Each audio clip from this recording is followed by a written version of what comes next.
Exact টাইমটা ঠিক মনে পড়ছে না, ওই ধরো সকালবেলায় 5:30টার দিকে আমাদেরকে উঠিয়ে দেওয়া হয় এবং এই নটিকাতে আমাদের একটা ট্রিপ ছিল, মানে সবারই মোটামুটি থাকে। এই ক্রুজে করে আমরা পোর্ট ব্লেয়ার টু হ্যাভলক যাই। যাত্রাপথটা ঠিক এরকম ছিল।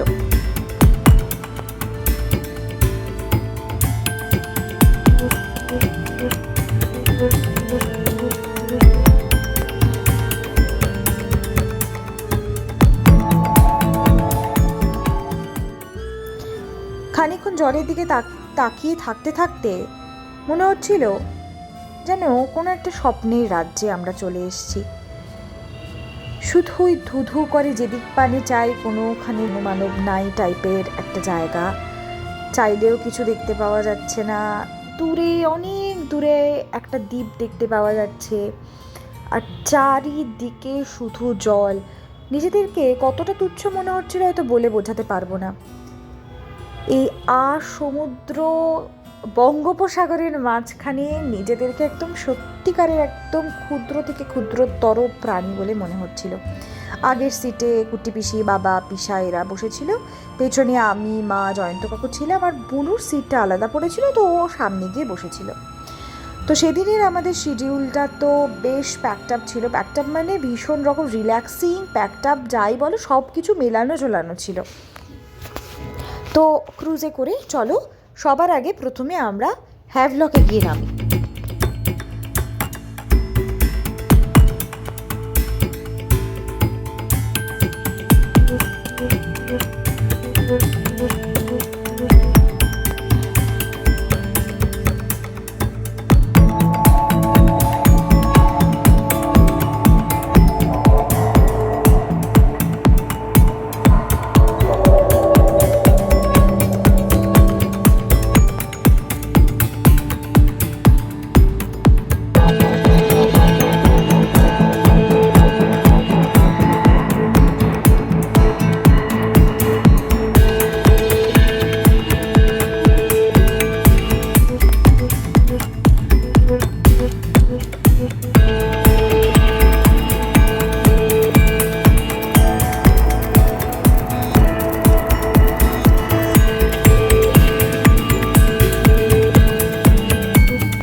বলতে বলতে পৌঁছে গেলাম হ্যাভলকে।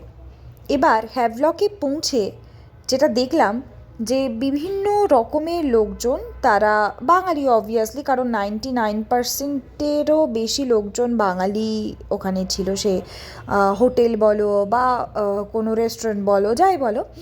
তো ওরা না বিভিন্ন রকমের নাম, মানে ওদের নিজেদের নাম দিয়ে, মানে ওদের যে এজেন্সি আছে সেই নাম হোক বা নিজের নাম দিয়ে সবাই রাস্তার ধারে দাঁড়িয়েছিল যে ট্যুর করানোর জন্য। তো এই জিনিসটা ওখানে দেখতে পেয়েছিলাম। সবাই হাতের মধ্যে, মানে আমাদের ধরো শিলিগুড়িতে এনজেপিতে নামলে হঠাৎ করে সবাই বলবে এই গ্যাংটক গ্যাংটক গ্যাংটক গ্যাংটক, ট্যাক্সি ট্যাক্সি এরকম করে বলতে থাকে, বা অটো লাগবে, বাস হেন তেন। তো ওখানে ওরা এভাবে নিজেদের নাম লিখে দাঁড়িয়েছিল। আর হ্যাঁ, এই হলো হ্যাভলক। হ্যাভলকে পৌঁছে আমাদেরকে ব্রিফিংটা তার আগে রাতে অবভিয়াসলি করে দেওয়া হয়েছিল যে আমরা কোথায় যেতে চলেছি, কী করতে চলেছি, ব্লা ব্লা ব্লা। তো প্রচণ্ড রোদ ছিল। সেই রোদের মধ্যে তখন মনে হচ্ছিল যে মানে কিছু একটা মানে এক্ষুনি মানে লাগবে আর কি। আর যে জায়গাটায় আমরা ছিলাম প্রতিটা জায়গা ভীষণ রকম সুন্দর ছিল। চলো আমাদের সাথে তোমাদেরকে আমরা যেখানে ছিলাম সেই জায়গাটায় প্রথমে তো নিয়ে যাই, তারপরে কোথায় কি ঘুরলাম না ঘুরলাম সেগুলো তো রয়েইছে।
পৌঁছে গেছি। এই ছিল আমার আর বুনুর রুম। হ্যাঁ, আমরা নিজেরা রুম পেয়েছি জন্য আলাদা রকমেরই খুশি। আর সেই সময় রেডি হয়ে গেছিলাম একটাই কারণে, আমাদেরকে তখন বলা হয়েছিল যে আমরা তখনই বিচে যাব, কিন্তু তারপরে সেটা গিয়ে চেঞ্জ হয় এবং বলা হয় যে না, একেবারে লাঞ্চ করে আমরা প্রথমে কালাপাত্থারে যাব, সেখান থেকে রাধানগর হয়ে তারপরে রাত্রেবেলায় যাবতীয় যা করে একবারে ঘরে ফিরব। তো যেমন বলেছি সেরকমভাবেই পৌঁছে গেছি। চলো চলো হাভলকে। তো আজকে অনেক কিছু প্ল্যান তো আছে, আপাতত কোথাও বেরোনো হচ্ছে না, জাস্ট আমরা চেক ইন করলাম হোটেলে, দেখা যাক কি হয়। কর, গান করছিলি এখন, আবার নাচ দেখাবি? কত কর, হিসা খামামো হৃদয় রহ করছিলি যে, তোকে থামানোর একখানা উপায় পাইছি।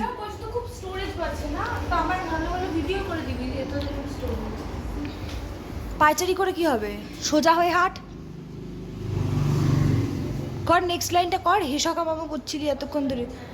হ্যাঁ, আরেকবার গান যদি শুনি।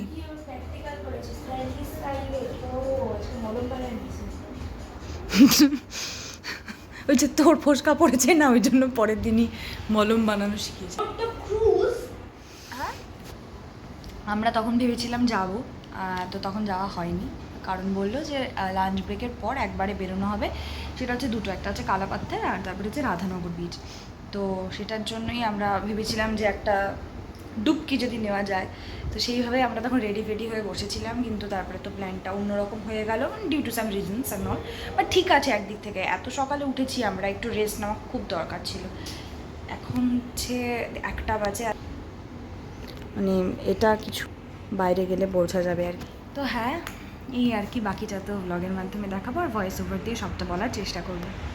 মাঝের সময়টা জবরদস্ত একটা ঘুম দিয়ে চলে এলাম কালাপাত্থার বিচে। কারোর মলদ্বীপস যাওয়ার মতন কোনো ইচ্ছে থাকবে বলে আমার মনে হয় না, সে পার্সোনাল চয়েস। বারবার আমি রিপিটেডলি একটাই কথা বলছি, বিভিন্ন জায়গার যাওয়ার ইচ্ছে মানুষের কখনো কমে যায় না, বাড়ে। বাট যেই সি বিচগুলো আমরা ছবিতে দেখতে পাই, রিয়েল লাইফেও যে একটা সি বিচ দেখতে সেরকম হতে পারে, এই বিচগুলোকে এক্সপ্লোর না করলে বোধহয় সারা জীবনই অজানা রয়ে যেত। শুধু ছবিই দেখতে থাকতাম আর ভাবতে থাকতাম যে মলদ্বীপ হেনো তেনো অমুক তমুক জায়গায় গেলেই বোধহয় এইরকমের মতন দেখতে পাওয়া যায়। তো আমরা বিচে পৌঁছই, আর আমার বোনের উত্তেজনা তখন চরম যে আমরা জলে নামবই, কেউ নামুক না নামুক। তো সেখানে আমি, মা, বাবা, বুনু সবাই আমরা জলে নেমেছিলাম। তবে বাথিং বিচ টাইপের যেরকম আমরা পুরীর সমুদ্রে পাই না, এখানের বিচগুলো খানিকটা ওরকম নয়। কালাপাত্থারে নেমেছি ঠিকই, কিন্তু এখানে বেশি লোকজন নামেনি, আমরাই কিছুজন নেমেছিলাম। তো এখানে সবাই মিলে একটা জায়গায় একট্ঠা করা হচ্ছিল জিনিসপত্র, কারণ ছুটে যেতে পারে বা যাই হোক। তো এই হলো কালাপাত্থার বিচ।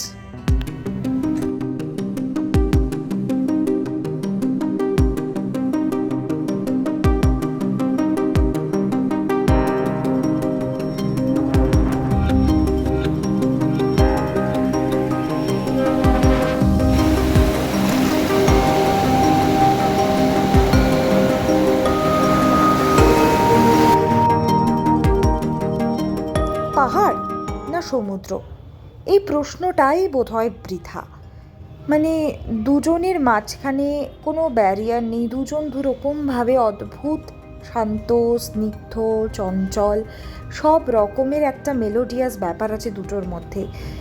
অন্তত আমি আগে ভাবতাম যে পাহাড়ে হয়তো ভীষণ রকমের একটা সুকুনওয়ালা ভাইব আছে, কিন্তু বিচে যেটা আছে না, সেটাও মানে অন্য লেভেলের আর কি।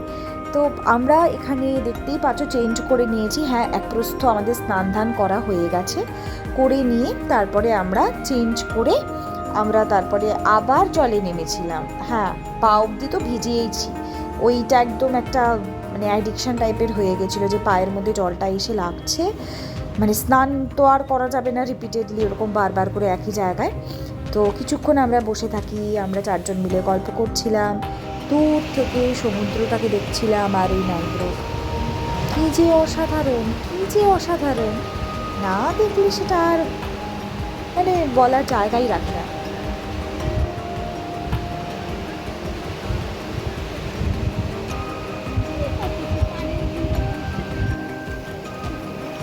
হ্যাঁ, প্রতিটা বিচের ধারেই মোটামুটি ডাবের দোকান অ্যাভেলেবেল ছিল, চায়ের দোকান অ্যাভেলেবেল ছিল। আর তো তখন আমরা গিয়ে একটু ডাব খেয়ে আসি। আর আমার বোন তো এই সময় অ্যালার্জি আছে, তো আমরা চাইছিলাম মোবাইলটাকে কোনোভাবে গাছের মধ্যে রেখে সেটাকে স্ট্যান্ড হিসেবে ইউজ করে ছবি তুলবো দুজন মিলে। এই গেল, যাই হোক, গেল যখন আর দরকার নেই সেই ক্লিপিংয়ে ফিরে যাওয়ার। আগে আমরা দেখি কোথায় যাওয়া যায়। চলে এসছি রাধানগর বিচে। ওইভাবেই যেভাবে আমরা আগের প্রতিটা বিচের মানে সাথেই একদম খুব কাছাকাছি চেঞ্জিং রুম আছে, সাবার আছে, 20 টাকা করে লেগেছে। পৌঁছে গেছি রাধানগর বিচে।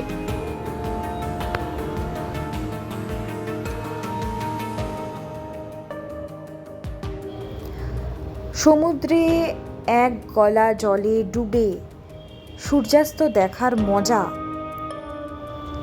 মানে সেটা যে কি হেভেনলি, মানে প্রতিটা জিনিসই মানে সত্যি কথা বলতে মানে মানে মনে হবে যে আমি অতিরঞ্জিত করে বলছি, তা আদতে তা নয়। মানে আমরা চূড়ান্ত রকমের মজা করেছি, চূড়ান্ত রকমের, মানে যতটা মজা করা যায়। সেই জন্য না রাধানগর বিচের ক্লিপিং খুব কম আছে, কারণ ওয়াটারপ্রুফ মোবাইলটা নয় যে জলে নিয়ে নামতে পারবো। আর মোবাইল কোনো রকমভাবে যদি কিছু হয় তো ট্রিপের বাকি আর যা আছে হ্যাভলগ শেষ করে নেইল আর তারপরে আবার পোর্ট ব্লেয়ার সবটা যাবে। তো অল্প স্বল্প ক্লিপিংস আছে, সেগুলো অ্যাড করেছি। এইভাবে আস্তে আস্তে আস্তে আস্তে সন্ধে নেমে এলো। এই পড়ন্ত বিকেলবেলাটা পুরো বিচটা মায়াবী হয়ে উঠেছিল, যেন মনে হচ্ছিল কিছু বলতে চায়।